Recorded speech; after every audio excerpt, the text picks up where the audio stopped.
जय जगन्नाथ। आज छुआ आलोचना करवा इंद्रप्रस्थ केबे अनंत रजा। इंद्रप्रस्थ बनते दिल्ली।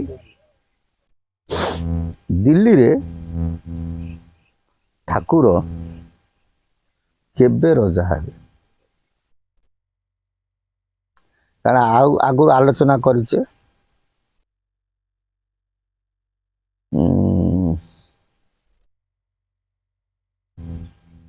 29 अंक विरजा क्षेत्र में कौन है भक्त माने ठाकुर को जानी पारे।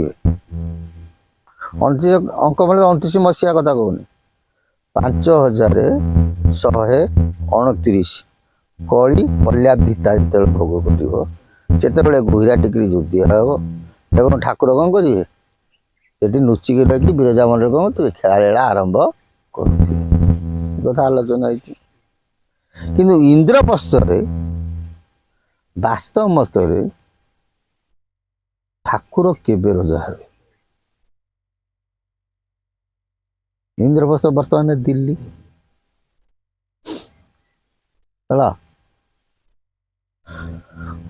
सेठी केबे रजा है एक कथा कौन महापुरुष कहते गोटे पद लिखिं अनंत मस्तके उड़ीब छता म्लेच्छ निवारण मन रखिता।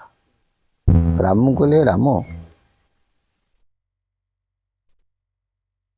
अनंत मस्तक जो छता उड़ीब छता छताटा कौन उड़ीब आकाश ना माने अनंतर छता उड़ीब माने जो रजा है जो राज मुकुट परिधान करेंगे। आ गोटे भल कथा कहूँ मनक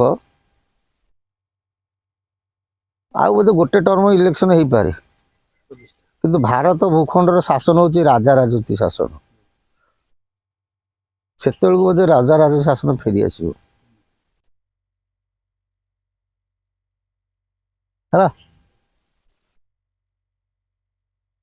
राजा राजती शासन पुणी भारत भूखंड कौन हम फेरी आसो एवं मनु शासन पद्धति पुनर्बार लागू हम।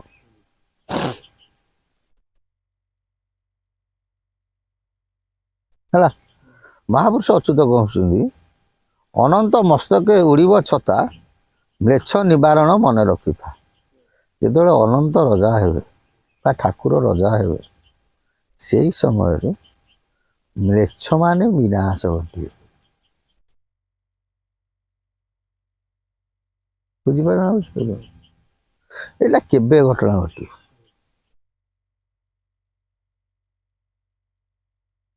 आगुरी कही 5 अनंत विषय कही 5 अनंत भितर सार हे कि ब्रह्म अनंत मन रहा मूषा सार हे ब्रह्म अनंत तापर जो 4 अनंत रहिले 4 भाट स्वरूप कौन है विद्यमान है सीटा केबे घटनाटा घटिबो ना फणी 32 छत्र धरा जे होइबो फिटिब प्रजाक कष्ट अरिष्टि होइबो फेड़ी कहीदेली यह गुपत रखिबु गुपत फुंकारी कहले गीते पामर अछुत। फणी बोलते हूँ 7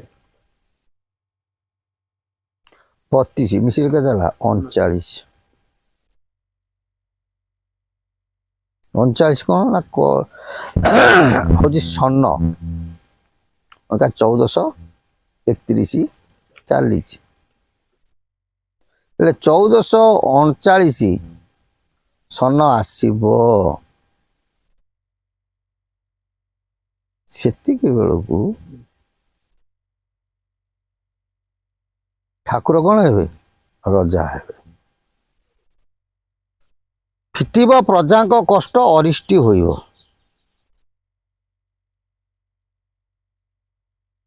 फिटिब प्रजाक कष्ट प्रजाकर दुख गुराक लोचन हो अरिष्टि होइबो अरिष्टि शब्दर कौन अर्थ कहार दुख रहिबो रिष्ट बोलते दुख बा कष्ट अरिष्ट बोलते कौन कहार दुख रहिबो नाही। ओडिया शब्द ये साधारण शब्द नुह ଫେଡ଼ି କହିଦେଲି ଏହା ରଖିବୁ ଗୁପତ। ଏ ରାମ ତତେ ବାରମ୍ବାର ଚେତନା ଦେଇ କହୁଛି ଏ କଥାକୁ ଗୁପ୍ତ ରଖିବୁ। ଫୁଙ୍କାରୀ କହିଲେ ଗୀତେ ପାମର ଅଚ୍ୟୁତ। ଅଚ୍ୟୁତ ମୁଁ ଅଚ୍ୟୁତ ତତେ ଏ କଥା ଗୁପ୍ତରେ କହୁଛି। କଣ ହେବେ ନା ବଳଦେବ ହେବେ ରାଜା କାନୁ ପରିଚାର ବସିବ ସୁଧର ସଭା ସିଜାଜନଗର। ଶ୍ରୀ ରାଜନଗର ଗୋଟେ ନେଇଛନ୍ତି ଯାଜପୁର ଯାଜନଗର ନେଇଛନ୍ତି ଗୋଟେ ଜାଗାରେ ରାଜା ହେବେ ଅଭିଷେକ ହେବେ। ଫେର ନେଇଛନ୍ତି ସିଜାଜନଗର। ଶ୍ରୀଜାଜନଗର ବୋଲନ୍ତି ମାନେ ତ ଇନ୍ଦ୍ରପ୍ରସ୍ଥ ଦିଲ୍ଲୀ ଦରବାର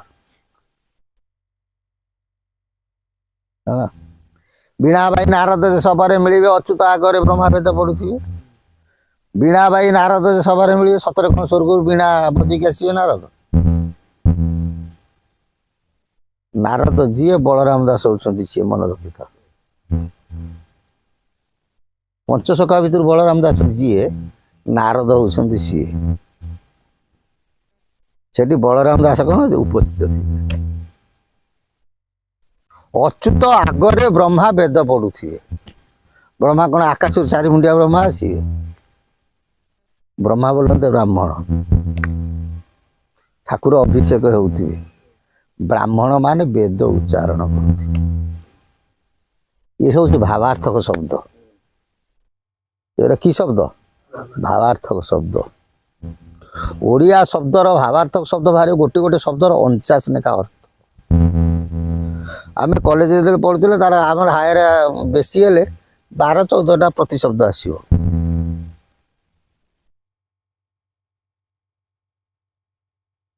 ମାଂସ ମାଂସ ବୋଲେ କଣ? ମାଂସ। ତୋର ଶାଗୁଆତି ବୋଲନ୍ତି ମାଂସ ନା ନାଇଁ? ଶିକାର ବୋଲନ୍ତି କଣ? ମାଂସ। ଏସବୁ ଭାଷା ଗୁଡ଼ାକ ଧୀରେ ଧୀରେ ଅପଭ୍ରଂଶ ହେଇଗଲାଣି। ବର୍ତ୍ତମାନ ମାଂସ ଶବ୍ଦ ବି ଆଉ ଧୀରେ ଧୀରେ ଲୋକ ଭୁଲିଗଲେଣି। ମଟନ ଛୁଆ ସବୁ କଣ କହିଲେଣି? ମଟନ। ଆମର ମନେ ଅଛି ଆମ ବୁଢ଼ୀମା ଆମକୁ ଯାଇ ଗଲୁ ଶାଗୁଆତି ତୁ ନେଇ ଆସିବୁ।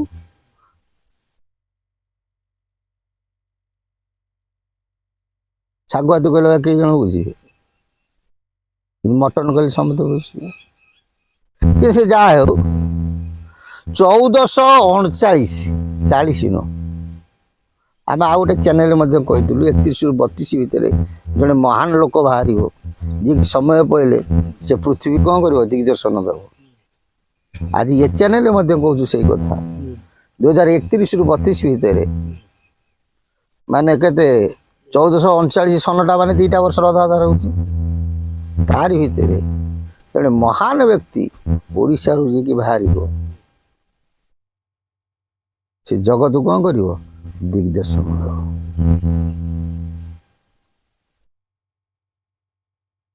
ଆମର ଦୃଢ଼ ବିଶ୍ୱାସ। କାରଣ ଜଗନ୍ନାଥ ଦାସ କୁହନ୍ତି ମୂଳଟି ଅଟଇ ବିଶ୍ୱାସ କହି ଜଗନ୍ନାଥ ଦାସ। କାରଣ ଆମେ ମହାପୁରୁଷଙ୍କ ବାଣୀ ଗୁଡ଼ା ଯେତେବେଳେ କଲଚର କରୁଛୁ ଅଧ୍ୟୟନ କରି ଯେତେବେଳେ ଗବେଷଣା କରିଦେବା ପରେ ତିଥିବାର ନକ୍ଷତ୍ର ଗୁଡ଼ା ଯେତେବେଳେ ମିଶି ଯାଉଛି 600 ବର୍ଷ ତଳେ ସେ ଲେଖିଥିଲେ। ବର୍ତ୍ତମାନ ଯଦି ସେଗୁଡ଼ା ସବୁ ମିଶି ଯାଉଛି ଆଗକୁ ନ ଘଟିବ ବୋଲି କାହିଁକି ଅସମ୍ଭବ? ଠିକ ନା?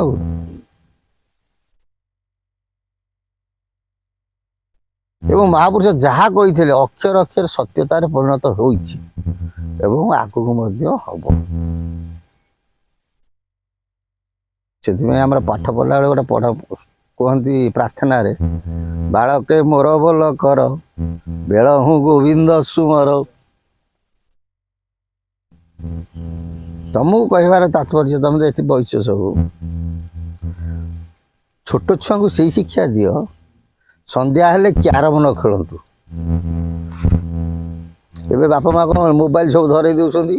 ଏଟା କଣ ଗୋଟେ ବାହାରୁଛି ମ ଛୋଟ ଛୁଆ ସବୁ ଦେଖୁଛନ୍ତି କଣ୍ଢେଇ ଖେଳ ସବୁ ଦେଖୁନାହାନ୍ତି ନା ସବୁ ୟୁଟ୍ୟୁବ ଚ୍ୟାନେଲରେ। ତାକୁ ନଦେ ଟିକେ ବାଳକେ ମୋର ଭଲ କର ବେଳ ହୁଁ ଗୋବିନ୍ଦ ସମର। ଛୋଟ ଛୁଆଙ୍କୁ ଟିକେ ଗୋବିନ୍ଦ ନାଁଟାକୁ ସ୍ମରଣ କରାଅ।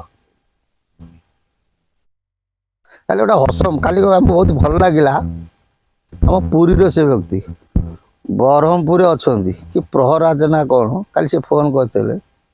ତାଙ୍କର ଗୋଟେ ଛୋଟିଆ ପୁଅଟିଏ ସେ ମନ୍ଦିରରେ ବସି ଗିନି ବାଡ଼ଉଛି। ଯେତେବେଳେ କହିଲେ ଆମକୁ ଏତେ ଖୁସି ଲାଗିଲା, ମାନେ କଳନା ନାହିଁ।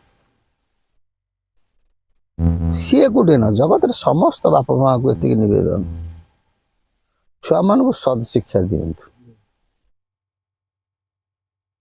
ଏବଂ ବର୍ତ୍ତମାନ ସମୟ ଯାହା ଆସି ପହଞ୍ଚିଲାଣି, ପ୍ରଭୁଙ୍କର ଅନୁସରଣ କଲେ ସିଏ ହିଁ ଯଦି ରକ୍ଷା କରିବେ କରିବେ, ନହେଲେ ଦ୍ୱିତୀୟ ବ୍ୟକ୍ତି କେହି ନାହାନ୍ତି। ଠାକୁର ଅଭିରାମ ପରମହଂସଙ୍କ ଭାଷାରେ ଯେଉଁଦିନ ଲକ୍ଷ୍ମୀକାନ୍ତ ଭୀମ ମୂର୍ତ୍ତି ହେବେ, ସେଦିନ ଆଉ କେହି କାହାକୁ ରଖିପାରିବେ ନାହିଁ। ବୁଝିହେଉଛି? ସେଥିପାଇଁ କି ନିରାଶ ରହିବାକୁ କିଏ? ସେ ଜଗଦୀଶ ଭରସା। ଜୟ ଜଗନ୍ନାଥ, ଜୟ ଜଗନ୍ନାଥ, ଜୟ ଜଗନ୍ନାଥ।